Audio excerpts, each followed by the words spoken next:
Salut à tous, bienvenue sur la chaîne Manu Passion.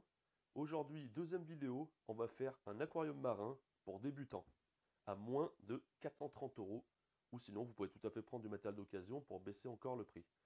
Donc pour cela, on va avoir besoin d'une liste de matériel. Ce qu'on va faire tout de suite, c'est parti, je fais apparaître le matériel.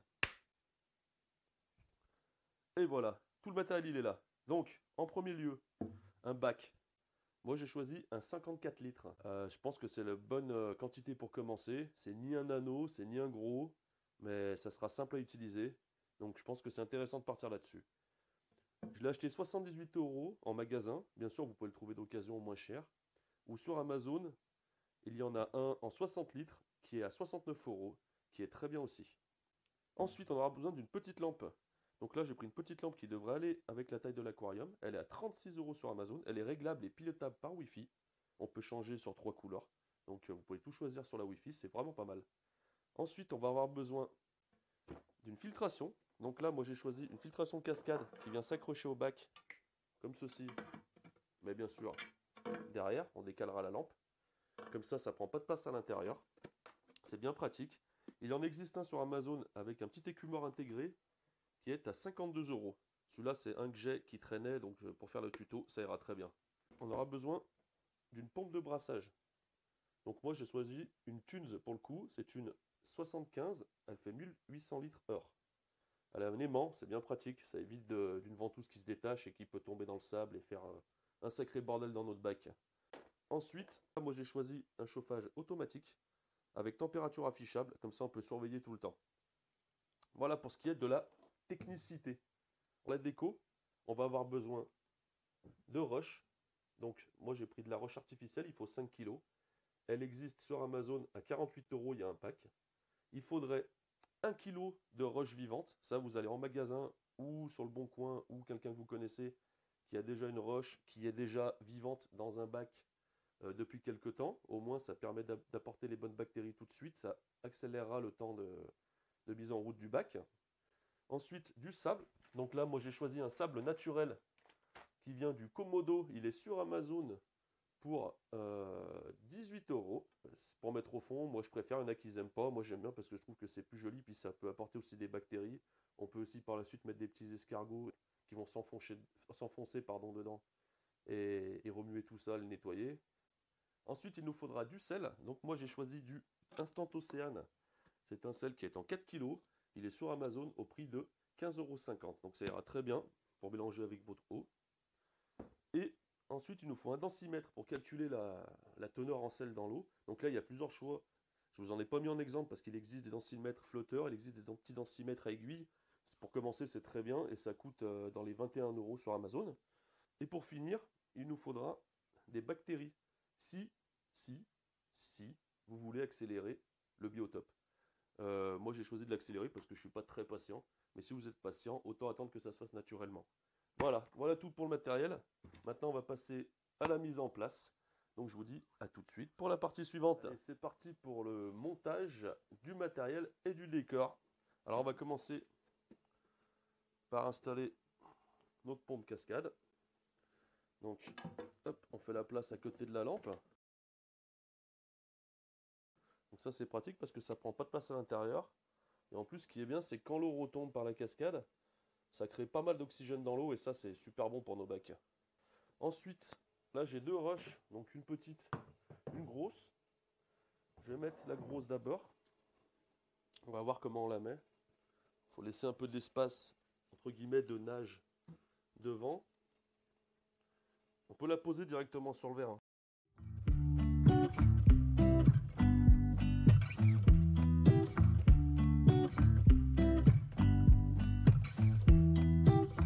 Donc j'ai récupéré une petite pierre. N'hésitez pas à les casser, hein, les pierres, hein. Vous pouvez les casser, faire plusieurs morceaux. Faites une belle déco, c'est sympa. Après, vous ne pourrez plus trop y bouger, donc faut y faire tout de suite.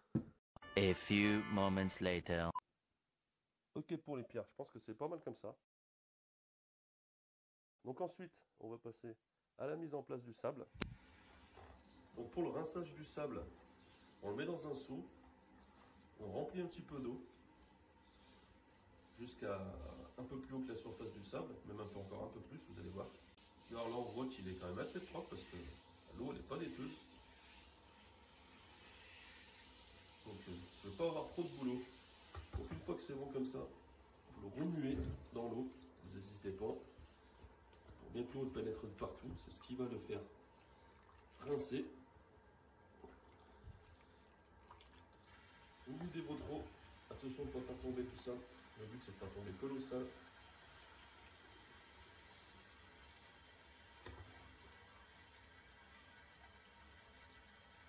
Et vous recommencez jusqu'à que l'eau soit bien transparente. Donc le sable que j'ai rincé, comme vous avez pu voir dans la vidéo juste avant, s'il veut bien couler, parce que là j'ai pas l'impression qu'il veut.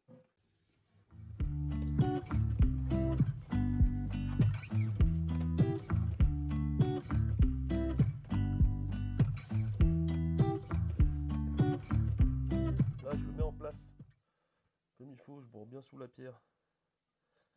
On le met un petit peu en forme à l'eau, elle fera le reste après. De toute façon avec la pompe de brassage, souvent ça vient tout rebouger, suivant comment vous la réglez. Voilà, après l'eau fera le reste. J'ai oublié de vous dire de prendre le petit torchon qui va bien. Ensuite, on va installer la pompe de brassage. Un bon aimant bien costaud. Alors je vais me manger le reste. A few moments later. Donc l'idéal c'est de la mettre sur un côté pour créer un mouvement qui part de derrière, devant et qui revient sur le côté, pour bien balader nos sédiments, pour bien brasser l'eau, pour créer un courant marin un peu naturel on va dire. Donc on va la mettre plutôt sur la gauche. Donc je vais d'abord mettre juste le support. Et après on réglera la hauteur après. Des fois il vaut mieux qu'elle soit un peu plus bas et puis la mettre vers la remontée. Donc là on est sur du Thunes, hein, c'est de la bonne qualité. Hein. C'est déjà... Voilà, on va la laisser comme ça. Donc là on a notre pompe, elle est en place. On va remettre la lampe comme il faut. Maintenant on va mettre le petit chauffage qui va bien. Allez, on va le mettre par là, qui sera bien. Voilà. Donc là on a mis tout le matériel, c'est parfait. On a donc la pompe de brassage, le chauffage, la lampe, le filtre. On a mis nos pierres, notre sable. Il manque la pierre vivante. Je l'incorporerai dans quelques jours dès que je la reçois. Donc c'est parti, maintenant on met l'eau. Pour mettre l'eau, ce que je vous conseille, c'est de mettre un petit plastique. Vous avez déjà dû le voir. Hop, pour faire tomber l'eau dessus, ça évite de tout brasser. Et c'est parti donc pour l'eau. Vous l'avez préalablement salée. Donc c'est 35 grammes par litre d'eau. Environ, mais normalement c'est 35 grammes. Et normalement vous tombez à 1024. Et c'est ce qu'il faut. Le mieux c'est d'y faire dans un grand seau avec votre pompe de brassage. Vous la mettez, vous la laissez tourner 1 heure dans le seau avec le sel et l'eau. Ça va bien dissoudre le sel dans l'eau. Et après comme ça vous pouvez vider l'eau.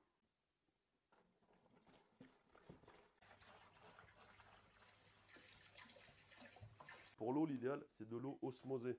Vous pouvez l'acheter directement dans les magasins. Vous pouvez acheter un petit osmosateur. Ça coûte dans les 50 €, à partir de 50 €, même 40. Et sinon, si vous avez que l'eau du robinet, ben, faut la faire couler dans des bidons, puis laisser la reposer pour enlever un petit peu de calcaire et tout, et ça devrait le faire. On a fini de mettre l'eau. Donc le bac, il n'a pas cassé, la table, elle a tenu, je suis content. Maintenant, on va brancher, amorcer la pompe déjà. Alors, pour l'amorcer, hop, il faut mettre de l'eau dedans, sinon ça ne marchera jamais. Prenez un récipient, vous mettez l'eau, et ça va y aller tout seul. Montez à ras-bord, et voilà. C'est parti, mon kiki. Il faut bien la caler droite derrière, souvent il y a des petits tampons qui se vissent pour la mettre bien droite, c'est bien pratique. Donc là, on a notre filtration qui tourne, très bien. Ensuite, on va mettre notre chauffage. Mais l'avantage, c'est que vous pouvez accrocher ça au mur à côté et vous avez toujours votre température inscrite dessus. Ensuite, on a donc notre filtration qui est en route, notre chauffage. Pour la pompe de brassage, on attend que toute l'eau, tous les résidus soient bien posés, soient bien au fond. Ça ne sert à rien de tout brasser s'il y a du sable en suspension et tout. Donc là, nous, on est bon, on peut la brancher. On regarde si ça ne fait pas bouger le sable en bas, parce que souvent, ça fait des espèces de vortex, et puis le sable, il bouge en bas, puis à force, ça vous enlève tout et vous voyez la vitre à un endroit. Donc c'est à ce moment-là qu'on vient la régler. Donc là, ça va, c'est bien. Ça bouge pas mal. Donc là, c'est tout bon. Tout est en route. Là, qu'est-ce qui va se passer? Dès que vous avez votre pierre vivante, vous la mettez. Vous la venez la mettre contre les roches. Comme ça, toutes les bactéries, elles iront se mettre sur les roches. Vous ensemencez avec des microbes, bactéries exprès. Donc vous suivez ce qu'ils vous disent. Hein. Souvent, c'est toutes les semaines, il faut mettre un petit bouchon. Ça dépend des produits. Et vous allez voir que dans 5 jours déjà, il y aura des algues brunes et des algues vertes qui vont commencer à pousser. Dans 10 jours, encore plus.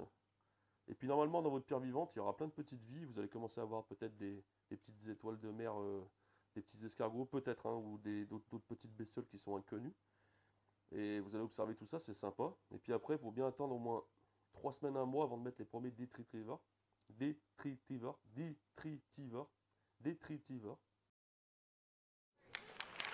C'est les escargots, c'est les crevettes, c'est tout ce qui est invertébré, tout ce qui va nettoyer les déchets. Et pour les poissons, les coraux, là vous n'allez pas mettre grand chose parce que c'est pas gros. Ça permet de se faire la main. Vous pourrez mettre un couple de clowns avec une anémone, mais ça, il faut bien attendre encore un mois de plus. Donc on va dire entre 6 et 8 semaines. Faire des tests d'eau, souvent. Moi, tous les 2 jours, je fais la salinité. Parce que vous allez voir, l'eau, elle descend. Il faut rajouter de l'eau. Vous ne mettez pas de sel dans l'eau que vous rajoutez parce qu'il n'y a que l'eau qui s'évapore, pas le sel. Mais de temps en temps, il faut rajouter un petit peu de sel, une petite pincée par-ci par-là. Donc à vérifier tous les 2 jours. Des tests toutes les semaines plus poussés pour le KH, pour le pic de nitrique, tout ça. Ça, je vous laisse regarder des tutos exprès. Et normalement, il n'y a plus qu'à. Hein. Et vous observez tout ça bien sympathiquement. Un peu de patience et vous aurez un super bac. Allez, je vous fais quelques images un peu dans le noir, ça sera plus sympa.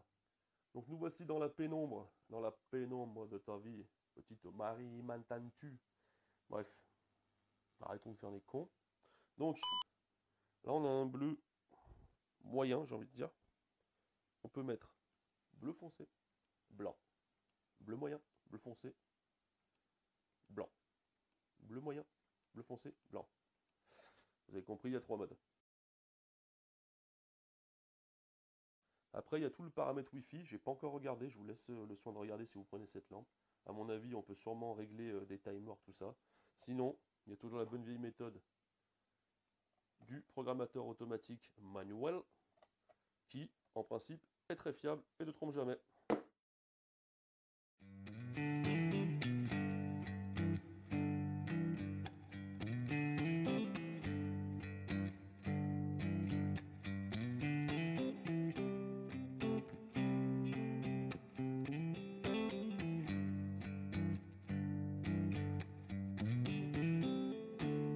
On a terminé ce tuto aquarium marin à moins de 430 € neuf. Donc après, à vous de voir hein, si vous voulez suivre cette démarche. Moi, c'est que des conseils, ce n'est pas une technique. C'est selon moi, mes paramètres, mes envies, ce que je pense. Mais en aucun cas, c'est une obligation, hein, bien entendu. En tout cas, ça marche pour moi, j'ai d'autres bacs et ça fonctionne très bien. Donc voilà, donc vous allez avoir un bac bien sympa pour commencer. C'est pas non plus un tout petit nano, donc c'est cool. Vous pourrez quand même mettre quelques coraux, quelques poissons, quelques invertébrés. Donc ça va être sympa. Donc j'espère que ça va bien se passer pour vous, que vous allez aimer. Vous allez rejoindre le club du Récifal. Et puis n'oubliez pas surtout de vous abonner. Il y a TikTok aussi. Un pouce bleu s'il vous plaît, ça fait toujours plaisir. Hein, on essaie de faire quelque chose de sérieux, donc c'est cool si vous pouvez suivre. Voilà, je vous remercie beaucoup d'avoir suivi cette vidéo. À très bientôt pour de nouveaux tutos. Et bien entendu, je mettrai quelques vidéos après, quand on va incorporer les premiers habitants. Bonne continuation à tous, à très bientôt sur Manu Passion. Ciao, ciao.